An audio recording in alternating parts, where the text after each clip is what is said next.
getting the deal done. So this is one of the things we've had. This mostly comes down to when people always talk about real estate and commission and can you drop your fees and everything else, or how much is it worth? So one thing when I always talk about the commission aspect of it, of any deal, is there's not a standard, like I'm going on the record, there's not a standard commission. Legally, we cannot say there's a standard commission. If you were to go look at majority of the homes around here, a lot of them are listed at 6%.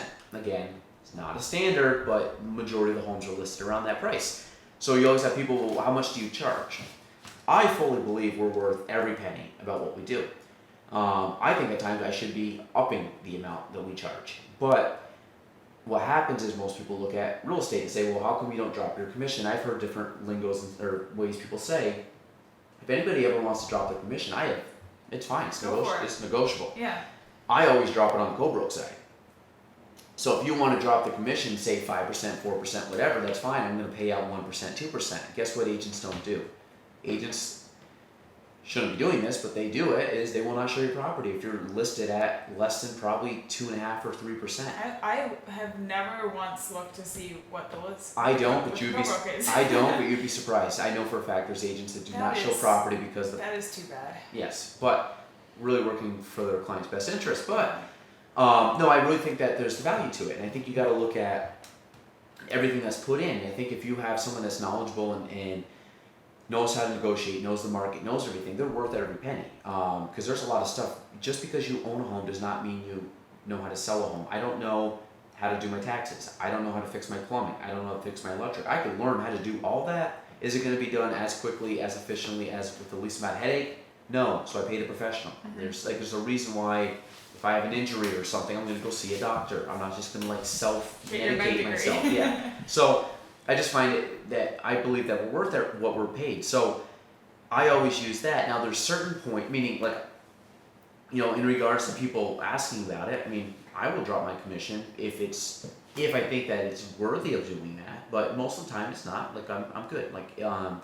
I did have a scenario this year where we're kind of working through it right now, but there was reasons why I may have dropped commission on my end, not the co-broke, on my end, because at the end of the day, I know the situation with the person. I'm trying to, help them out, but from a position of I just know these people real well, and the situation is not causing them not to want to pay full price. They just really can't, and so I'm in a position that I want to try to help them out.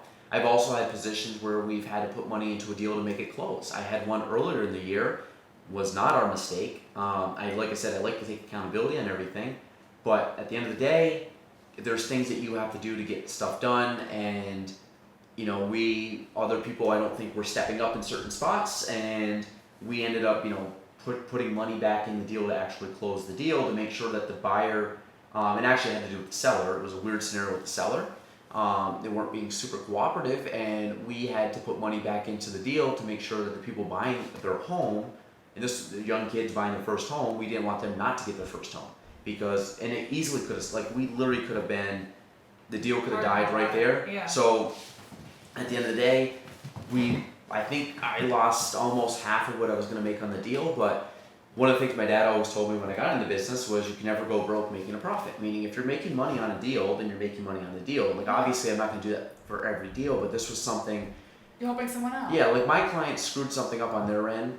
They have to take accountability on stuff, but this is stuff out of these kids' control that should not have affected them getting a house or not, because they did everything they should have done. So that happened. I had another deal a couple weeks ago. I ended up having, again, stuff I don't believe was our issue, but at the end of the day, like I said, I don't like to point fingers at people, so I ended up paying I paid I think 4 nights of a hotel room for a client because shit hit the fan. That was not their fault or their issue. So there's times, like I said, you gotta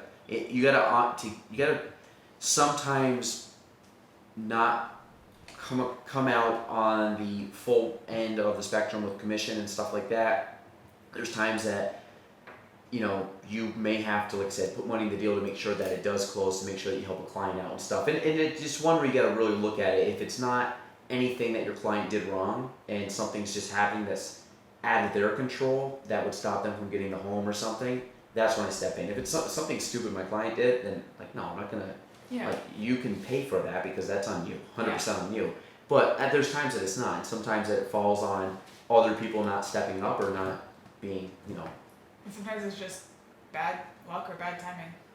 Yeah, I mean, there's always, I think the problem with real estate is there's so many moving parts, and when people try to outdo somebody, it's like everybody's working towards this same exact goal. And if everybody just knew that we're all working towards the same goal and let's help each other get there, this should not be a hard industry. What happens is now people all of a sudden want to nickel and dime the other person or want to get a deal or want to get more out of another side, and it's like you guys are missing the point. Like, we're all trying to kind of come to a mutual, end of the road, target, and it works way better when everybody's rowing in the same direction instead of when people are bitching and complaining about different things, and then what happens, it goes off the tracks, and then people start blaming other people and not taking accountability, and then it ends up being this total nightmare situation, which, like I said, happens. I'd say once a year. Usually get a big kind of shitstorm, but most of them are pretty good. Yeah. Every deal usually has some type of hurdle to get across, but it's not anything like super I crazy. think But the only easy one that I've had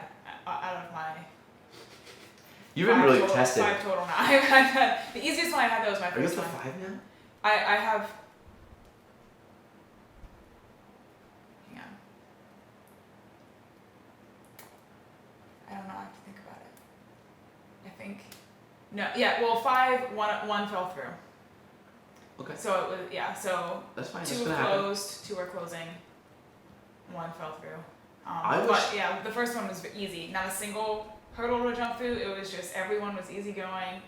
Yeah, that was easy. It was just the best, and it was a jarring experience to learn with the following ones that is Oh, not yeah. normal. So what happens though is when you start doing those kind of deals though, it makes you better because now you're finding solutions. You're finding, like, it really forces you to be a better agent when you start hitting roadblocks. Because some of the easiest deals, they're not challenging.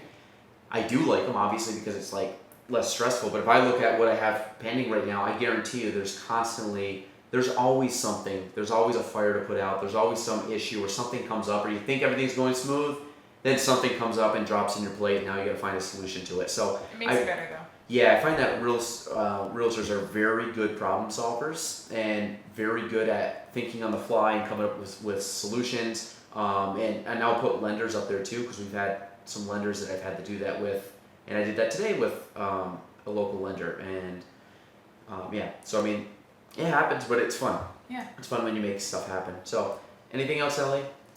Well, I'm gonna build off of what you said about getting the deal done. Just actually, when I was in New Orleans, I was talking with a couple of other housing professionals, and so the other aspect of my life is that I'm a housing counselor, which is typically housing counselors don't look kindly on the sales side of real estate, because they see the people who get burned by it a lot. So I was the first night we were getting dinner, and one of the guys was a really great guy, and even though he denied it, is like his passion in life is helping people because he could be making a lot more money than he is.